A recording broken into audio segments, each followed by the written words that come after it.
here on the bench with 4 fouls. Matt Nash off the bench has 3 and is on the floor right now. Texas much more comfortable with a 15-point lead than Minnesota trying to crawl back in. Also a deeper team as Fox hits the turnaround.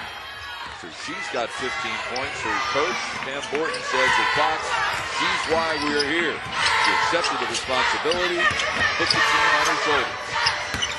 Nash blows by Ohm along the baseline.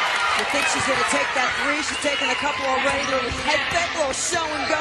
Quick step, gets to the baseline. I love that baseline drive. The Big 12 Rookie of the Week early in the season, back on November 19th. Harper, they give her some room. She wants to go right at the shot blocker, and that worked just fine. She's a player who has really blossomed the second half of this season, gaining confidence inside with her size, her ability to get good shots off, giving this team a lift. But the problem area is that Minnesota can't afford to just match Texas. They have to make some stops to cut into this deficit. Harper with the block. No one put a body on Lindsay for the putback. With a dry baseline, Harper rotates and it left up open the offensive rebounding lane. Fox with a great crossover dribble, but Harper missed the layup. Rebound number 6 for Williams. Raven to Bailey. To the cutter Williams.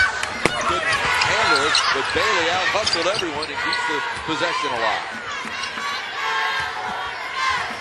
Raven holding up the 2 fingers. I don't think she was giving the hook and horn signal there. And as Williams starts to go night with the reach-in, her 3rd, and that's number 7 on Minnesota in the second half. And sometimes in Texas, adrenaline just seems to be in surge mode. All 5 of them are just all over the place at one time. 2 shots. Erneisha Williams, 6'1" junior from Sapulpa, Oklahoma. Her mom, Tammy Holmes, played on an NAIA championship team at Fort Hays State. When Williams was at Sapulpa High School, she shot 69% from the floor for her high school career. Oklahoma Gatorade Player of the Year.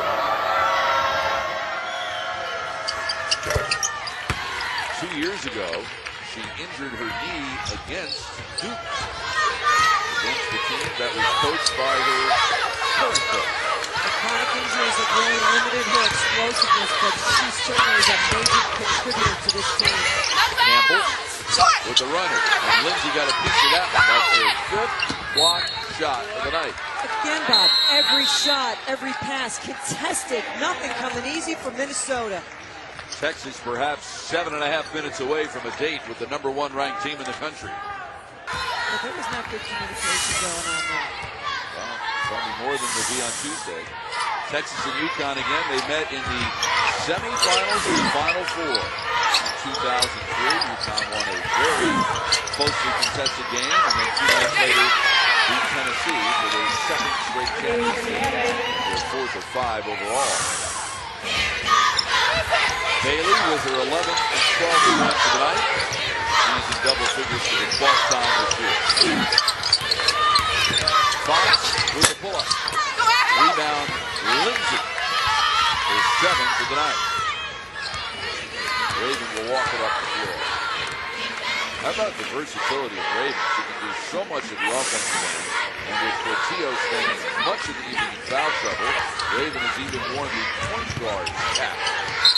And I'm not sure Coach G really enjoys having Raven wear the point guard camp, but it is out of necessity. The team is so important, and foul trouble, if they move on against Connecticut, is not something that can happen, especially with that dynamic combination that the UConn Huskies have in the backcourt.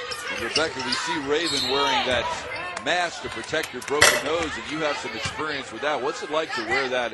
Particularly, it's very warm in here in the 4th game of the night. It takes a little getting used to. I mean, obviously it's uncomfortable. You'd rather not have it. Sometimes the way the light hits, you have a tough time seeing, especially looking up. For me, it was taking layups or getting rebounds. You know, you sweat in it, it smells. It's just not really a pleasant experience, but you know what? When you have a broken bone and it's in your nose and you can still get out there and play, and it really doesn't affect the way you play. As a player, you'll take it. Spoken like a true veteran. The all-encompassing report. Right. Audio, Touched on a couple of the senses there. Many senses. Williams. Can't get the second one to fall. Rebound is pulled down by Ellis Milan. So you have a Texas team that loves to play fast, Mary. And they'll be taking on a team on Tuesday night that likes to play 100 miles an hour for 40 minutes at UConn. Here's Williams racing up the floor. Can Texas play at that pace and stay in the game with UConn, in your view? You know, I think the real challenge is going to be in the post area because there's not a whole lot of depth for Texas in the post. Can Ashley Lindsay, you know, match up with Sharday Houston and Tina Charles? I mean, really, Connecticut able to throw so many bodies at you, especially with the kind of depth that Texas is lacking in the post area. It's a UConn team that outscored Cornell in the paint in the first game tonight by 50 points, 58-8, and outscored its opponents in the paint this year with that 50-point advantage in the first game by 750 points in 33 games in the paint this year as Raven hits the jumper. And it's like a decision. We are now going to get the ball in the post, and they get the ball in the post time and time again. Campbell to Fox for three. Last touch by the shooter. Some long faces on that Minnesota bench. Timeout. 5:32 remaining. Texas up by. So it will be Texas ball.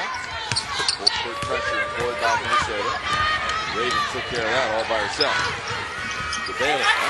Pretty much what we expected when we saw full court pressure by Minnesota. You just strap the track shoes on and off you go. Fox. Feeds inside. Deflected out of bounds by Texas with 20 to shoot. The Longhorns in the Big 12 tournament,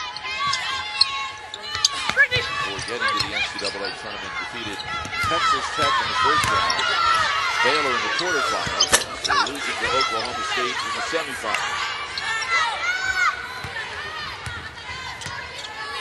And an 11-day layoff for today's game. Down low, Bailey spins, and they draw foul number 4 on Fox.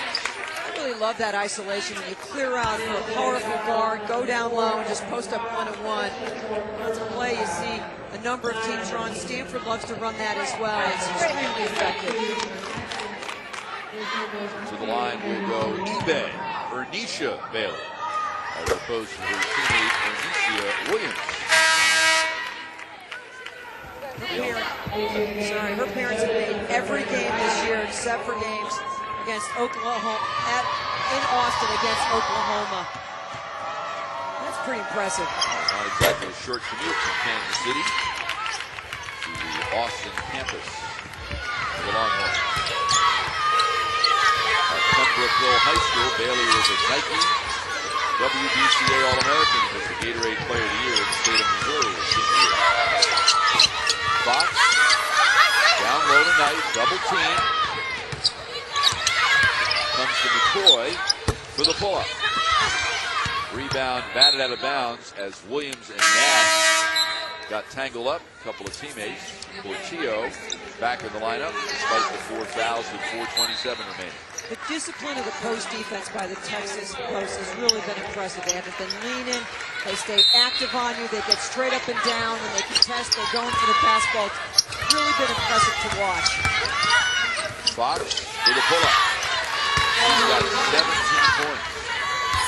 This is a powerful post offense for Minnesota. They're physical.